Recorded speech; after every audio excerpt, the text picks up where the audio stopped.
जय हिंद। आज हम लोग सीटीईटी का एक इम्पोर्टेंट टॉपिक लेकर के आए हैं, एनसीएफ 2005। देखिए, इसके बारे में हम लोग देखते हैं जो 4 से 5 मार्क का इसमें सीटीईटी में पूछा जाता है। आज इसको कवर करते हैं। देखिए, एनसीएफ 2005 जो है वह एक दस्तावेज है।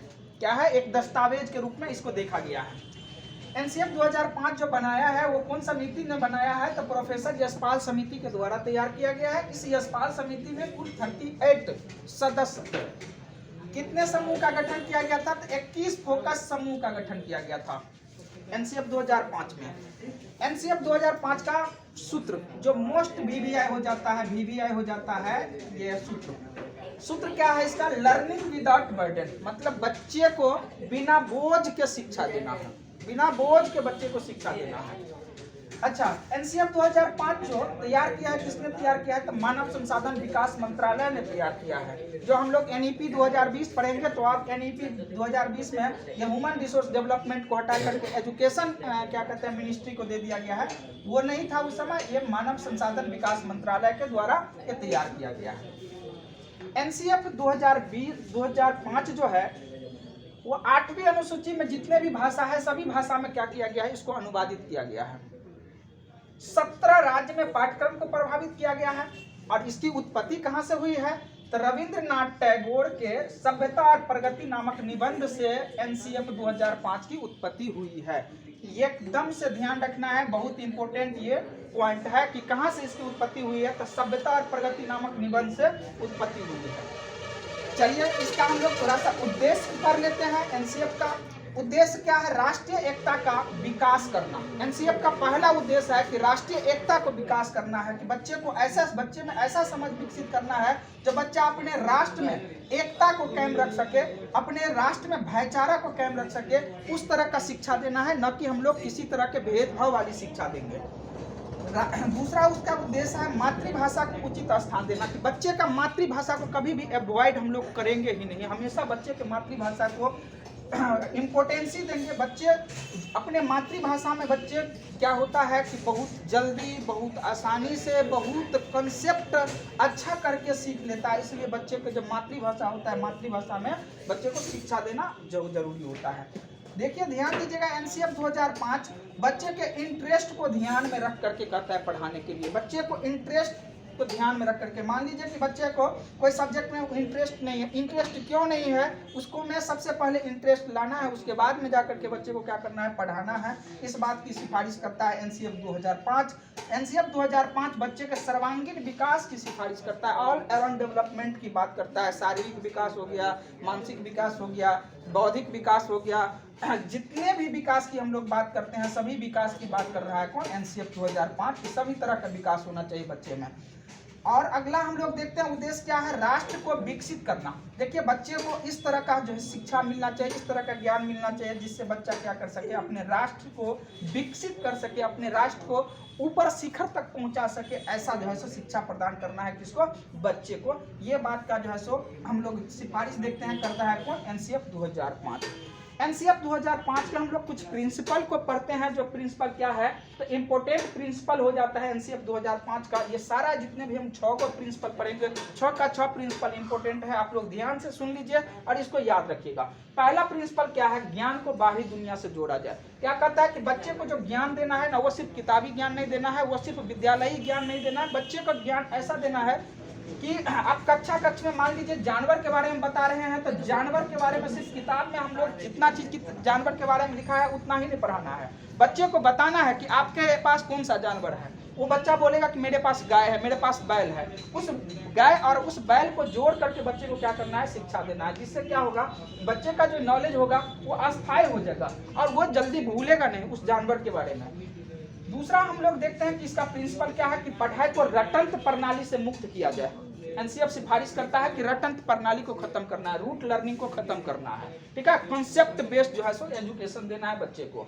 तीसरा हम लोग बात करते हैं कि पाठचर्या पाठ्य पुस्तक केंद्रित नहीं होना चाहिए। तो पाठचर्या कौन सा केंद्रित होना चाहिए? पाठचर्या जो है सो बाल केंद्रित होना चाहिए। ऐसा नहीं कि पाठचर्या जो है सो पुस्तक केंद्रित होना चाहिए, नहीं, बाल केंद्रित होना चाहिए। बाल केंद्रित का मतलब आप सभी जानते होंगे कि बच्चे के आयु के अनुसार होना चाहिए, बच्चे के क्या कहते हैं ज्ञान के अनुसार होना चाहिए। कोई भी हम लोग पाठचर्या तैयार करते समय इस चीज़ को ध्यान में रखेंगे। अच्छा, परीक्षा जो होना चाहिए, परीक्षा कैसा होना चाहिए बच्चे का, तो वो लचीलापन होना चाहिए। परीक्षा में ऐसा नहीं कि बहुत कठिन क्वेश्चन डाल देंगे, जो कठिन प्रश्न बच्चा से बनेगा ही नहीं।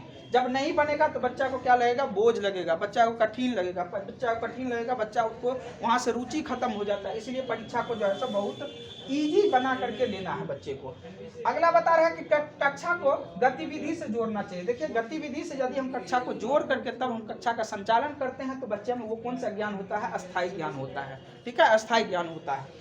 अच्छा, अगला बात हम लोग करते हैं कि राष्ट्रीय मूल्यों के प्रति आस्थावान बनाना है। बच्चे को सिर्फ ज्ञान नहीं देना है, बच्चे को राष्ट्र के मूल्य के प्रति जो है आस्थावान भी बनाना है। मतलब ऐसा नहीं कि फॉर फ्यूचर बच्चा को हम लोग ज्ञान देते हैं तो ऐसा ज्ञान नहीं देना चाहिए जो फ्यूचर में जाकर के अपने देश के लिए, अपने देश के भलाई के लिए वो नहीं सोचे। ऐसा नहीं बनाना है। शिक्षा देना है तो अपने राष्ट्र के हित के बारे में बच्चा आगे जाकर के सोचे, आस्थावान बने, न कि नास्तिक बने। ऐसा नहीं हम लोग करेंगे। ठीक है, तो ये सारा जो है सो सुझाव एक तरह से हम लोग को सारा प्रिंसिपल हम लोग देख लिए किसका, एनसीएफ का। देखिए, एनसीएफ कुछ सुझाव देते हैं। एनसीएफ क्या सुझाव देता है कि बालक को सक्रिय बनाना है।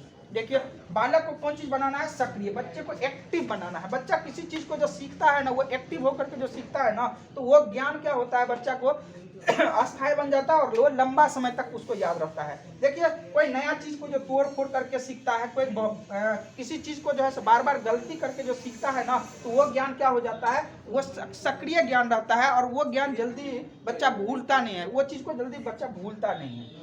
दूसरा बात हम लोग देखते हैं कि सीखना क्या है, सक्रिय, वह सामाजिक गतिविधि है। सीखने के बारे में क्या करता है, जब तक बच्चा सक्रिय होकर के किसी चीज को नहीं सीखता है, जब तक बच्चा समाज में, जिस समाज में बच्चा रहता है उस समाज का गतिविधि जैसा होता है उससे जोड़ करके यदि बच्चा नहीं सीखता है ना, तो वो ज्ञान बहुत लंबा समय तक नहीं रहता, वो समझ लंबा समय तक नहीं रहता, बच्चा भूल जाता है। इसीलिए बच्चे को कोई भी चीज़ सिखाना है ना, सक्रिय होकर के सिखाना चाहिए बच्चे को, और सामाजिक गतिविधि से जोड़ करके सिखाना चाहिए। सीखने में यांत्रिकता नहीं होनी चाहिए। यांत्रिकता मतलब कौन चीज़, किसी चीज़ को बार बार दोहरा करके तेहरा करके नहीं सिखाना चाहिए।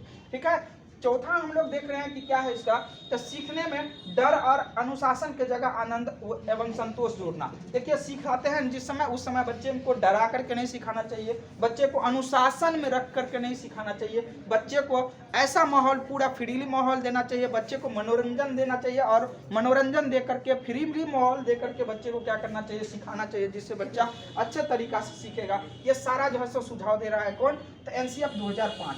बालक को सभी जगह महत्व देना चाहिए, चाहे बच्चा घर में हो, विद्यालय में हो, समाज में हो, चाहे बच्चा रास्ता में कहीं जगह यात्रा करता हो, हर एक जगह बच्चे के बात को इम्पोर्टेंसी देना है, बच्चे को इम्पोर्टेंसी देना है।